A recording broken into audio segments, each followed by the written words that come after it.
A menstruação faz parte da vida de milhões de mulheres, mas ainda é cercada por dúvidas, tabus e desinformação.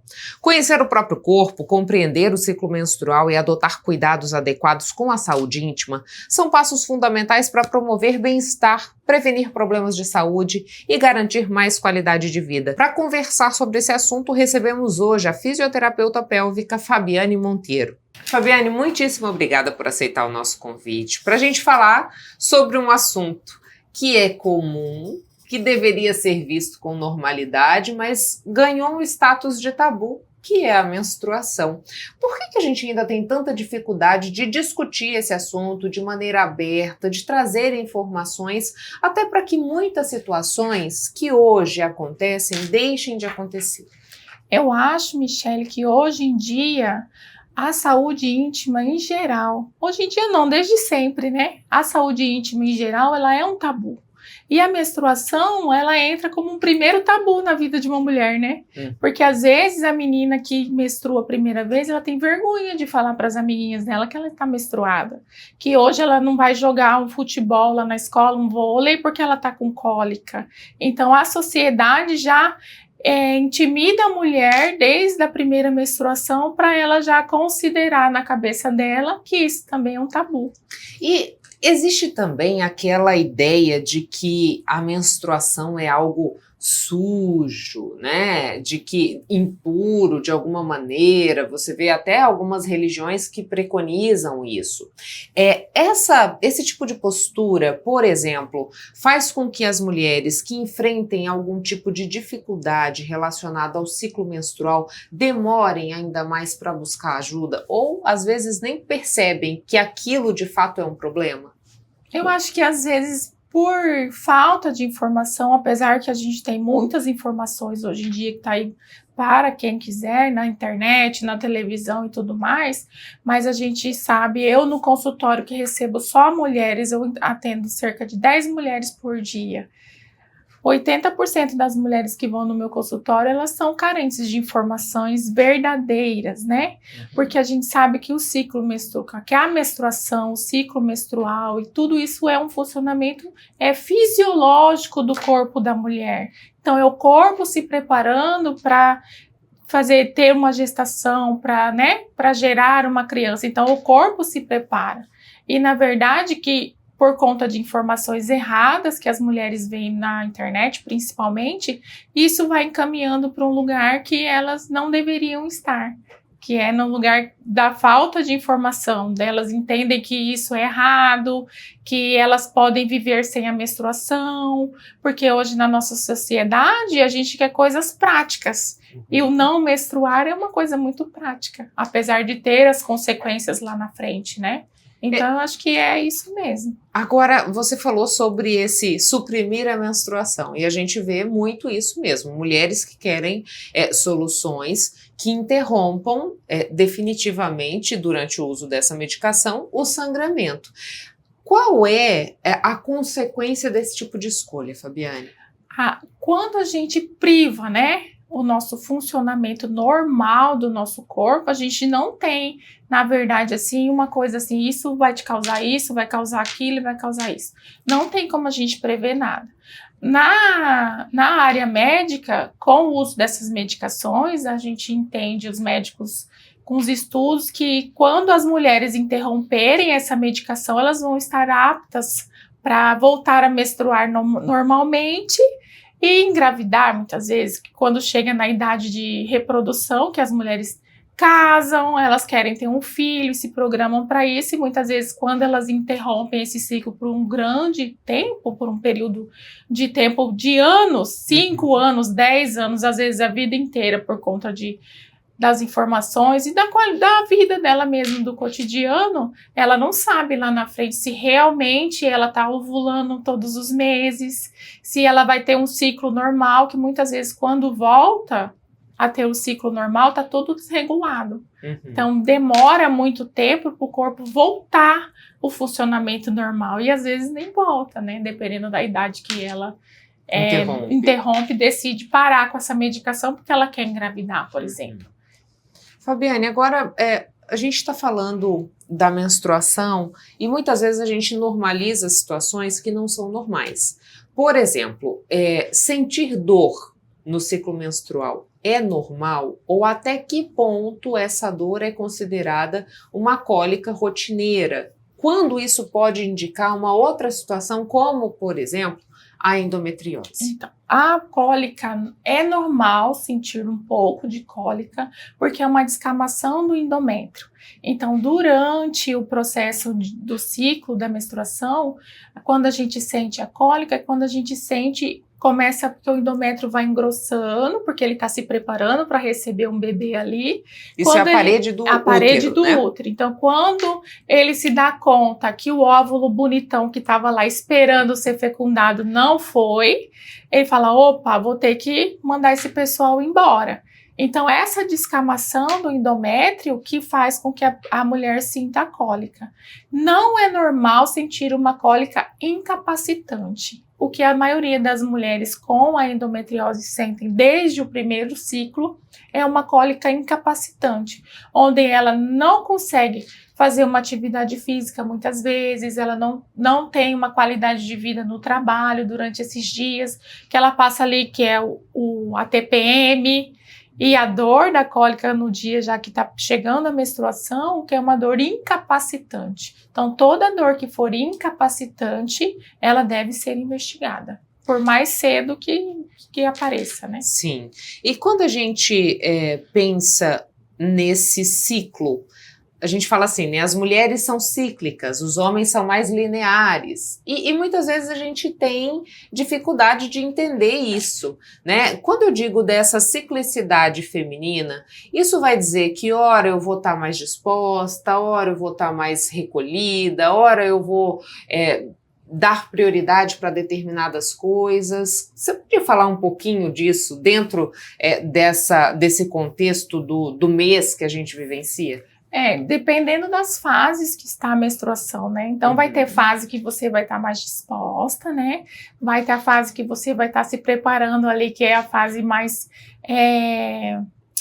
do hormônio do estrogênio. Então, quando o estrogênio está em alta, você está mais recolhida, você está ali com menos disposição, e quando o estrogênio vai caindo e vai subindo a progesterona, vai dando mais ânimo, vai saindo desse ciclo que é a TPM e a menstruação, que é o período que a gente se sente menos, né? Assim, não que se sinta menos, mas a gente quer ficar mais quietinha, a gente não tem tanta disposição. Dá uma desacelerada. Dá uma desacelerada. Eu acho que é o corpo se preparando para engravidar. E aí depois vai passando esse período e aí os ânimos vão voltando, né? E a gente vai tendo mais disposição para fazer as atividades diárias. E o que a gente entende, Fabiane, como dignidade menstrual? Porque esse foi um assunto que veio à tona, principalmente para ser pensada numa política pública que garanta essa dignidade menstrual para as mulheres, né? Quando eu falo sobre dignidade menstrual, o que eu estou querendo dizer para a população?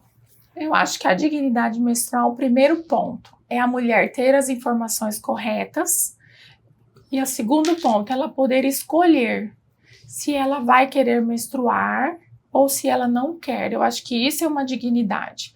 E se ela vai querer menstruar? As políticas públicas, o que as políticas oferecem para essa mulher? Muita gente sabe que muitas têm condições, mas a maioria da população não tem. E um absorvente hoje no supermercado custa mais de R$10 muitas vezes.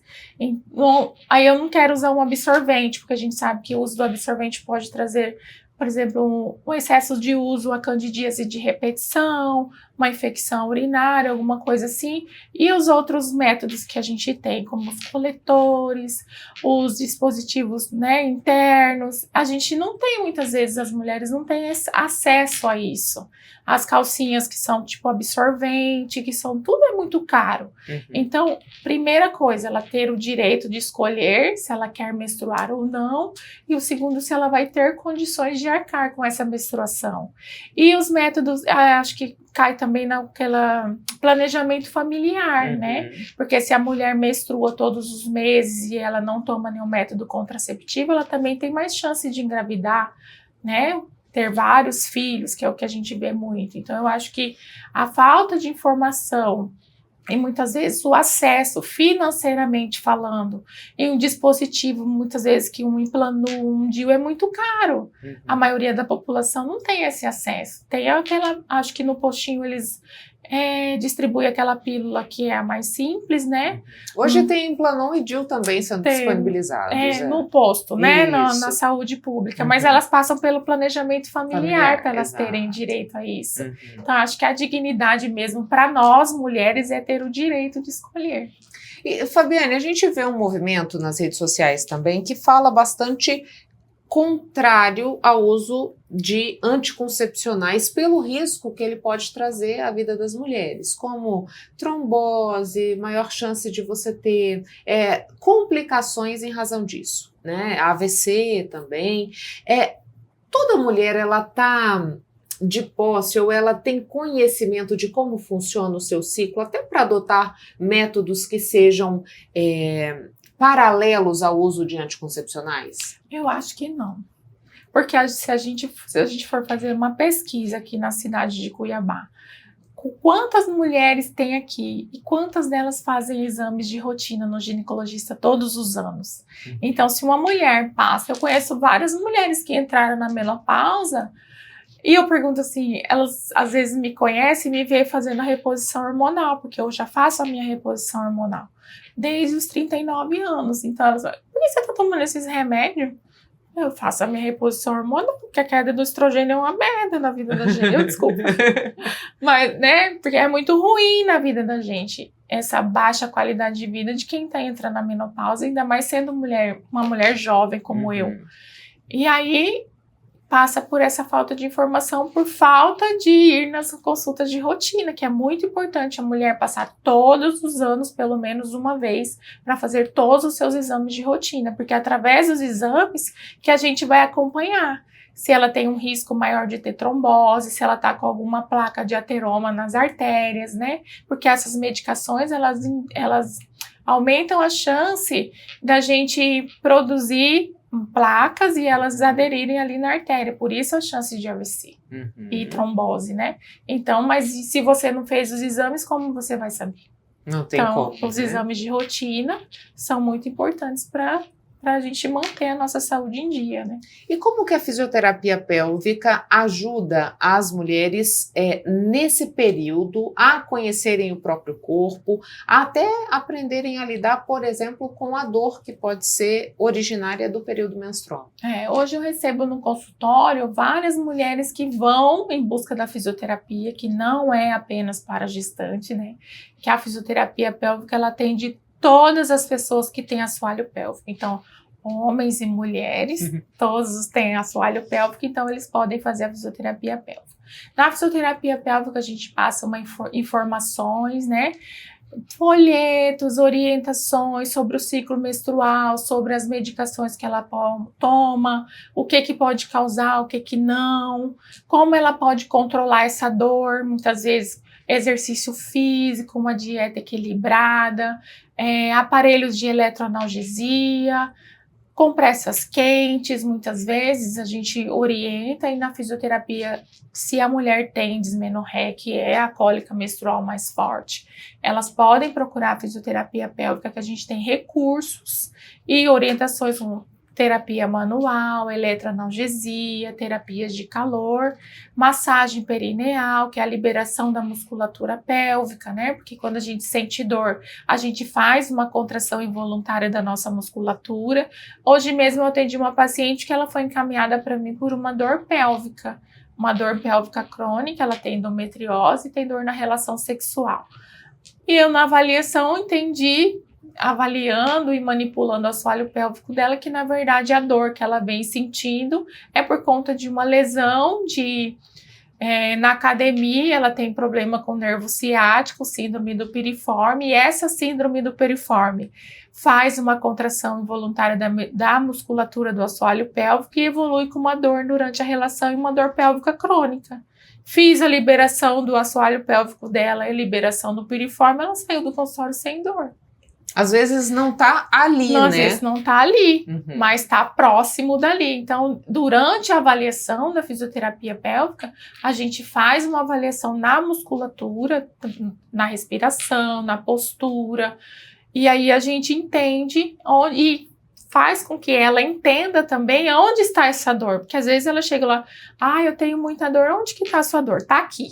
Uhum. Não sei aonde, tá por aqui. Então, a gente que tem que procurar, muitas vezes, por falta de conhecimento do próprio corpo, né, que também é um tabu muito grande, ela não sabe onde que tá a dor, não sabe identificar. Você disse pra gente que a falta de informação correta, muitas vezes, é o que mais pega pra gente garantir dignidade menstrual para essas mulheres. Você que lida com mulheres o tempo todo, né, que atende essas mulheres em consultório, o que que chega, assim, que você diria pra gente que é o erro mais comum relacionado a isso, ou o equívoco que essas mulheres carregam no que diz respeito ao ciclo menstrual? Procurar as coisas no Google. Eu vi lá no Google isso, meu Deus, sai desse Google. Então, procurar as coisas na internet aleatórios. Por exemplo, estou com uma dor na entrada do meu canal vaginal. Aí elas entram já, é vaginismo, é não sei o que, meu Deus, eu tô com isso. Então, muitas vezes as pessoas são um pouco catastróficas, né? Nossa, eu tô com uma dor assim, meu Deus, eu tô com isso. Porque lá na internet parece, pode ser isso, pode ser aquilo, pode ser aquilo outro. Então, como ela não sabe o que procurar, ela não sabe o que ela vai encontrar. Então, ela fica perdida nessas informações, achando que às vezes ela tem uma doença incurável e nada mais é que uma tensão muscular. E o que você recomenda, né? Porque assim, a gente sabe que as pessoas de alguma maneira querem buscar informação. Qual é o filtro que elas têm que fazer para que não chegue num ponto de desespero como esse que você disse pra gente, né? Posso procurar, ou o ideal é que, na verdade, a primeira fonte de informação seja um profissional capacitado? A gente sabe que deveria ser a primeira fonte, um profissional capacitado. Mas, na verdade, não somos a primeira fonte. Então, que elas procurem sites que são adequados, sites de profissionais da área que elas têm dúvidas, porque lá muitas vezes contém muitas informações, do que jogar aleatoriamente na internet para mandar uma busca generalizada.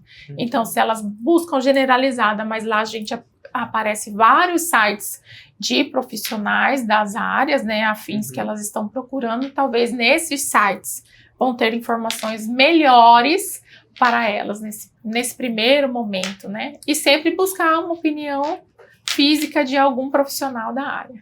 Fabiane, para a gente fechar, né? O que você diria para as mulheres que estão assistindo a gente, que ainda encaram a menstruação, a sua saúde íntima como um tabu?